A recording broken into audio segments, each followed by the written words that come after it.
From California, Mr. LaMalfa, for 5 minutes. Speaker.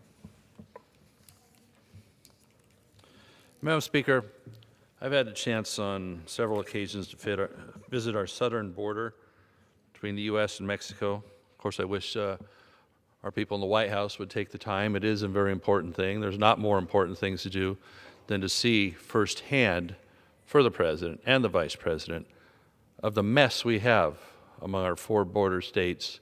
But truly, the effect it has is every state is a border state because they flow so far into our country. So what are we looking at here? 4 million encounters with illegal immigrants crossing our southern border in the last 2 years. An amazing amount. Under President Trump, we had the most secure border we had in years. Wasn't perfect, but strides are being made. With the many, many miles of fence that have been put up, yet what do we have? Since the Biden administration kicked in, the effort to continue to build the fence was frozen. We have stacks and stacks of materials laying there, millions of dollars, many millions of dollars worth of materials, just laying there in the various spots across the border, staged to be completed. When I visited the Arizona portion, you could see gaps where maybe for 50 feet or 100 feet of fence, you would have an area that would be contained and make it much, much easier for the Border Patrol to do their jobs and have it more, whatever the problem is going to be, funneled in less areas, making their job, maybe their task, much simpler to keep track. Instead, with the deluge of immigrants, really an invasion that's happening, their job is much, much more difficult and less about patrolling the border, more about just processing. Indeed, when I was there, they have vans to go pick people up and bring them even faster to the processing center and then turn them loose in our country. This is a really backwards policy, and it really makes me wonder, whose side is this administration on? The needs of the American people or some kind of political gain by having a wide open border? I do not understand it. The numbers are huge. Of course, it's the numbers of people coming across as well as the illegal drugs, the fentanyl. You've heard time and time and time again the stories. I guess the press doesn't really want to report a lot of that. We hear it here and there, but the amount of people being harmed by the fentanyl getting to everything is amazing. And yet, the border remains porous. The only people doing something about it is at least Texas, although states don't really have the rights to do federal border patrol or closure. They're at least making an effort down there to stem the tide. So we're in a state of crisis along the border. Millions cross every year with no consequence.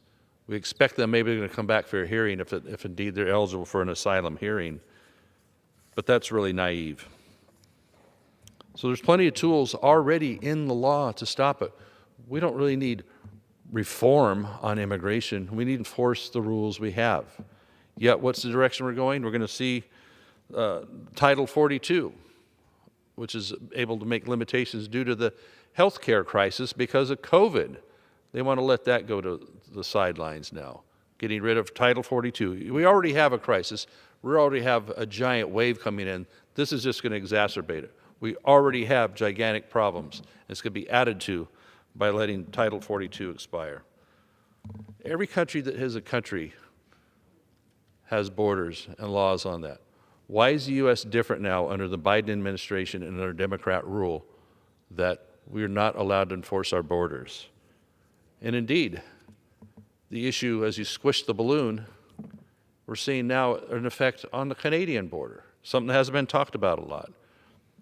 Mexican nationals are finding that it's easier with the backlog we have on our southern border to be able to take a flight up into Canada because they've lifted most of their restrictions on entry and exit and come through from Canada into the United States. Those numbers are increasing dramatically. My figures are like 91% increase from the prior fiscal year that we have data for and going higher. So if it's easier to come as a Mexican national through Canada, then that's just going to continue to be a larger problem. But we already have enough to deal with on the southern border if we would just do the job. Let's, as President Biden said last spring, Let's fill the gaps that we have. At least fill just the gaps. If you don't want to make miles and miles of fence, it'll make the Border Patrol job much easier. But truly, we need to do the whole job, because we're not a sovereign nation if we don't have a border, if we don't enforce it. Now, we'll get called racist, we'll get called hateful, and all that stuff, because those are just the standard arguments these days for just about anything. It isn't that. We have a right and an obligation to enforce that and bring people over that want to come The gentleman's legally time has expired. with visas. That's the way to do things, not just a wide open porous border. I yield back.